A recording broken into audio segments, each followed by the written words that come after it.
இலக்கணத்தில் நமக்கு எல்லா பகுதிகளும் தெரியும், ஆனால் அதில் தெரியாத தகவல்கள் எவ்வளவோ இருக்குது. அதைத்தான் டிஎன்பிசியும் மாற்றி மாற்றி கேட்டுக்கிட்டே இருக்கிறாங்க. ஸோ அந்த வகையில் நமக்கு தெரிந்த தலைப்பில் இருக்கக்கூடிய தெரியாத தகவல்களை ஒவ்வொன்றா பார்க்க போகிறோம். அந்த வகையில் இன்னைக்கு நம்ம பார்க்கக்கூடியது என்ன அப்படின்னு பார்த்துட்டிங்கன்னா, ஆகுபெயரில் வர்ற விட்டாகு பெயர், விடாத ஆகுபெயர். ஆகுபெயர் 16 வகை கேள்விப்பட்டிருப்போம். அது போக கூடுதலாக ஒரு 9 வகைகள் நமக்கு இருக்கு. இன்னைக்கு நம்ம பார்க்கக்கூடியது விட்ட மற்றும் விடாத ஆகுபெயர். ஸோ ஈஸியான ஒரு டாபிக் தான். விட்ட ஆகுபெயர் அப்படிங்கும்போது தன்னுடைய உண்மையான பொருளை விட்டுட்டு வர்ற ஆகுபெயர். விடாத ஆகுபெயர் பாருங்க, புளி தின்றான், இனிப்பு தின்றான், இதெல்லாம் சொல்லலாம். இந்த இடத்துல புளி, இனிப்பு அதெல்லாம் நம்ம சொல்றோம்ல, இது அந்த சுவை இருக்கக்கூடிய பொருளுக்கு தான் ஆகி வருது.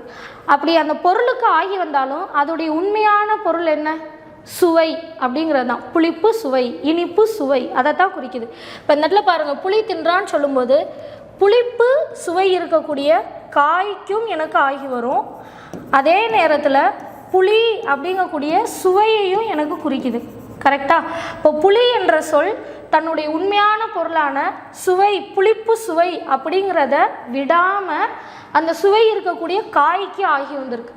இப்படி தன்னுடைய உண்மையான பொருளை விடாமல் இன்னொரு பொருளுக்கு ஆகி வந்துச்சு அப்படின்னா அதுக்கு பேர் விடாத ஆகுபெயர். சரிங்களா? விட்ட ஆகுபெயர் அப்படின்னா பாருங்களேன், இப்போ வகுப்பறை சிரித்ததுன்னு சொல்கிறேன். வகுப்பறை அப்படிங்கிறதோடைய உண்மையான மீனிங்கே என்ன? ஜஸ்ட் ஒரு கிளாஸ் ரூம், அவ்வளோதான் இல்லையா? இப்போ அந்த இடத்துல கிளாஸ் ரூம் அப்படிங்கிறதோட மீனிங்கை விட்டுட்டு, அந்த கட்டடம் அப்படிங்கிற மீனிங்கை விட்டுட்டு இந்த இடத்துல யாருக்கு வந்துருச்சு? மாணவர்களுக்கு ஆகி வந்துருச்சு.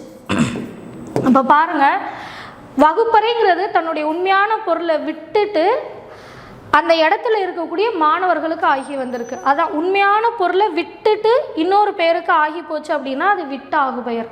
இப்போ இந்த இடத்துல பாருங்கள், புளிப்பு அப்படிங்கிறது சுவைங்கிற மீனிங்கில் வரும்.